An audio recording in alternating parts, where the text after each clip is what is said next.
Doctor ইউনূসের master মাইন্ডের কাছে কঠিন ধরা খেতে যাচ্ছে কট্টর হিন্দুত্ববাদী নরেন্দ্র মোদীর সরকার।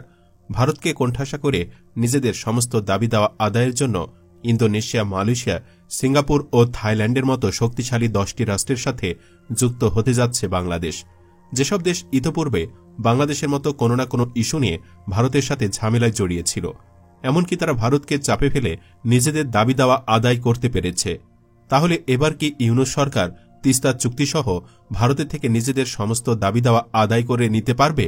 বাংলাদেশের সাথে ভারত এভাবে পাকনামি করতেই থাকলে তাহলে কি ক্ষতিটা তাদেরই বেশি হবে? এসব অতি গুরুত্বপূর্ণ কিছু বিষয় নিয়ে আলোচনা করব আমাদের আজকের ভিডিওতে। বিস্তারিত জানতে ভিডিওটি না টেনে শেষ পর্যন্ত দেখতে থাকুন। বাংলাদেশ কোন কোন দেশের সাথে জোট করবে সে বিষয়ে আসছি একটু পরে। তার আগে সাম্প্রতিক বিষয়ে কিছু কথা বলা জরুরি মনে করছি। শেখ হাসিনা পালিয়ে যাওয়ার পর ভারতের বিভিন্ন টিভি চ্যানেলের প্রোপাগান্ডা আর ভারতের হিন্দুত্ববাদীদের প্রতিক্রিয়ার ফলে যত দিন যাচ্ছে বাংলাদেশের সঙ্গে দ্বিপক্ষীয় সম্পর্ক আরও খারাপ হচ্ছে। সর্বশেষ এই সম্পর্কে জ্বলন্ত আগুনে ঘি ঢেলেছেন উগ্র দেশের উগ্র প্রধানমন্ত্রী নরেন্দ্র মোদী, যিনি পাকিস্তানের বিরুদ্ধে বাংলাদেশে বিজয়কে নিজেদের বলে দাবি করেন।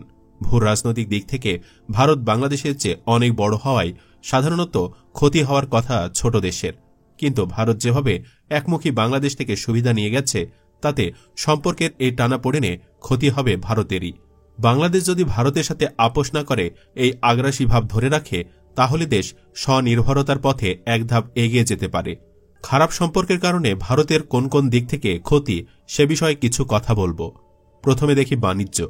ভারতের থেকে প্রতি বছর বাংলাদেশ প্রায় $13 বিলিয়ন পণ্য আমদানি করে। সে তুলনায় রপ্তানি একেবারেই কম। ভারত বাংলাদেশে থেকে আমদানি করে $4 বিলিয়ন মতো, মানে প্রায় $9 বিলিয়ন বাণিজ্য ঘাটতি বাংলাদেশের। এখন যদি বন্দর বন্ধ করে দেয় তাহলে আমাদের দেশের ব্যবসায়ীরা এই সুযোগ নিতে পারেন। আগে পেঁয়াজ, আলু ও চালের দাম বাড়ত, এখন দেশে পেঁয়াজ যথেষ্ট চাষাবাদ হয়। এছাড়া বিকল্পভাবে পাকিস্তান থেকে সরাসরি জাহাজ আসা আমাদের বিকল্প পথ বাড়িয়ে দিয়েছে, যা ভারতের জন্য অনেক বড় চিন্তার বিষয়। এই বিকল্পের পথে এতদিন নরেন্দ্র মোদীর স্ত্রী খ্যাত শেখ হাসিনা না হাঁটায় আমাদের ভারতের আজ্ঞাবহ হয়ে থাকতে হতো। রোহিঙ্গা ইস্যু থাকলেও পাকিস্তানের পাশাপাশি আমরা যদি মিয়ানমারের সঙ্গে বিকল্প ব্যবস্থা করতে পারি তাহলে ভারতের চেয়ে অনেক সস্তায় খাদ্য পাওয়া সম্ভব। ভারতের রেমিটেন্স যাওয়া দেশগুলোর মধ্যে বাংলাদেশের অবস্থান চতুর্থতম। কতজন বিদেশি বাংলাদেশে কাজ করেন তার তথ্য পাওয়া না গেলেও ডয়চে ভেলের একটি প্রতিবেদন থেকে এদেশে ২৬ লাখ মতান্তরে ৫ লাখ ভারতীয় আছেন বলে ধারণা করা যায়, যারা বেশিরভাগই ট্যুরিস্ট ভিসাতে কাজ করেন। ট্যুরিস্ট ভিসা নিয়ে বিদেশিদের কাজ করার সুযোগ বন্ধ করে দেওয়া গেলে দেশের বিপুল সংখ্যক বেকারদের চাকরি দেওয়া সম্ভব। সেই সাথে ভারতের বৈদেশিক উপার্জনে চরম একটা ধাক্কা লাগবে। ভারতের অভিন্ন ৫৪ নদীর ৫৩টিতে বাদ দেওয়া হয়েছে। নদী গবেষকরা বলছেন ৬০-এর দশকে ৭৫০ নদী ছিল বাংলাদেশে। বর্তমানে এ সংখ্যা কমে মাত্র ২৩০-এ দাঁড়িয়েছে। প্রতিবছর গড়ে খরায় ক্ষতি ৩,০০০ কোটি টাকা এবং বন্যায় গড়ে প্রতিবছর ক্ষতি হয় ৩০,০০০ কোটি টাকা। মানে ভারতের আগ্রাসন বন্ধ করা গেলে নিজেদের অর্থে প্রতি বছর বাংলাদেশ একটি করে পদ্মা সেতু তৈরি করতে পারবে। ইউনূস সরকার এখনও ১৯৯৭ সালের জাতিসংঘের আন্তর্জাতিক পানি প্রবাহ কনভেনশনে স্বাক্ষর করেনি। যদি করতে পারে তাহলে এই কনভেনশনে বাংলাদেশ ভারতের আগ্রাসন সম্পর্কে দাবি দেওয়া পেশ করলে তা ভারতের ওপর চাপ আরও বাড়াবে, যাতে আমরা ন্যায্য হিস্সা পাই। এখানেই শেষ নয়। চিকিৎসার জন্য বছরে ২৪,৭০,০০০ মেডিকেল ট্যুরিস্ট বাংলাদেশ থেকে ভারতে যাচ্ছেন। বিদেশে চিকিৎসা নিতে বছরে দেশের ৫০,০০০ কোটি টাকা বিদেশ চলে যাচ্ছে। এ টাকা দিয়ে পুরো স্বাস্থ্য খাতের আমূল পরিবর্তন সম্ভব। এছাড়া বাহিরে দেশে উন্নত চিকিৎসার জন্য মানুষ অন্য দেশ বেছে নেবে, এটাই স্বাভাবিক। ইতিমধ্যে উন্নত চিকিৎসার জন্য বিকল্প হিসেবে মানুষ থাইল্যান্ড যাচ্ছেন।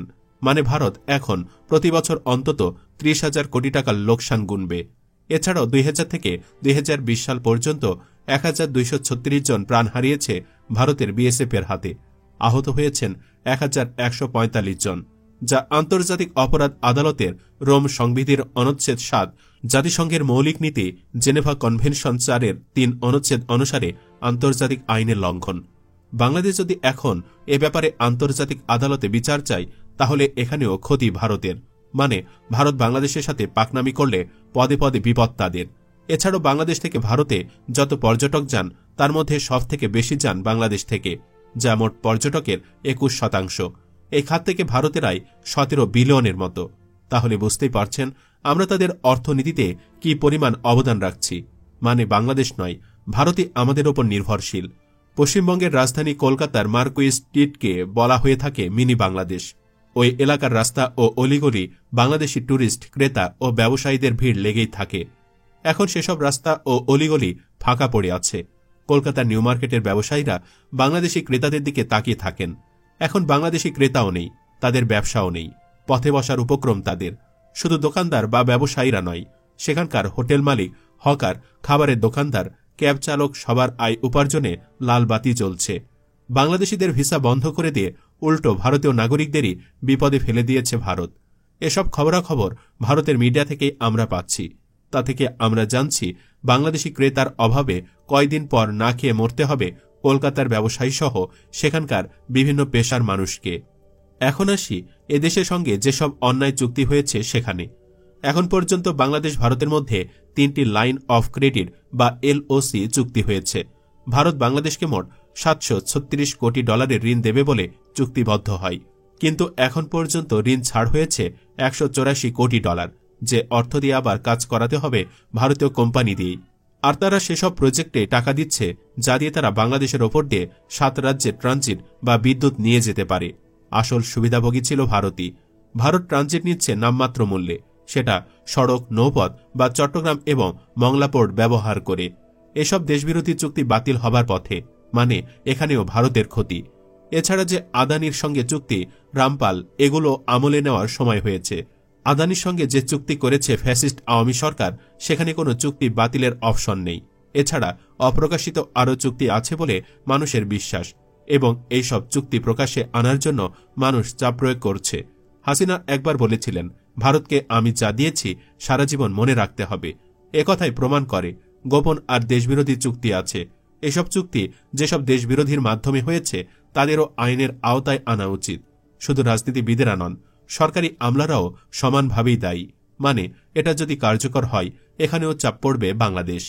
এবার আসি জোটের বিষয়ে।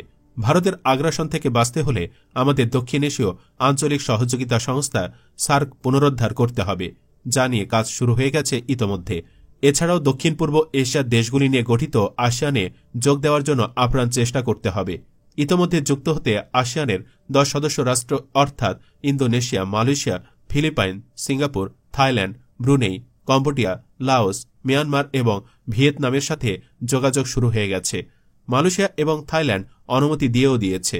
বলে রাখা ভালো, ভারত এরকম সমস্যা শুধু বাংলাদেশের সঙ্গেই করেনি। ভুক্তভোগী আরও দেশ আছে যারা বাংলাদেশের মতো ইন্ডিয়া আউট ক্যাম্পেইন করে, যেমন ভুটান, নেপাল, মালদ্বীপ, শ্রীলঙ্কা, এমনকি কাতারও। সব আসিয়ান দেশেও কোনো না কোনো সময় ভারতের সঙ্গে পরিস্থিতি উত্তপ্ত হয়েছিল, আর সবাই আসিয়ানের মাধ্যমে তাদের ন্যায্য পাওনা উদ্ধার করেই ছেড়েছে। আমাদের সমস্যা ছিল তা হচ্ছে হাসিনার স্বামী স্ত্রী পররাষ্ট্রনীতি। হাসিনা কাপড় তুলে দিয়েছে আর মোদি আরামসে মধু লুটেছে। কিন্তু এখন যখন আমরা সমমর্যাদা চাচ্ছি, সেটা আর তাদের সহ্য হচ্ছে না। আর এই অবস্থা আসলে আমাদের নিজেদের স্বনির্ভর হওয়ার সুযোগ। দর্শক, আমাদের ব্যবসায়ী বা সরকার কি এই সুযোগ নিতে পারবে? আপনার কি মনে হয়? কমেন্ট বক্সে জানিয়ে দিন আপনার যে কোনো মতামত। ভিডিও ভালো লাগলে লাইক দিন এবং চ্যানেলটি সাবস্ক্রাইব করুন। ধন্যবাদ।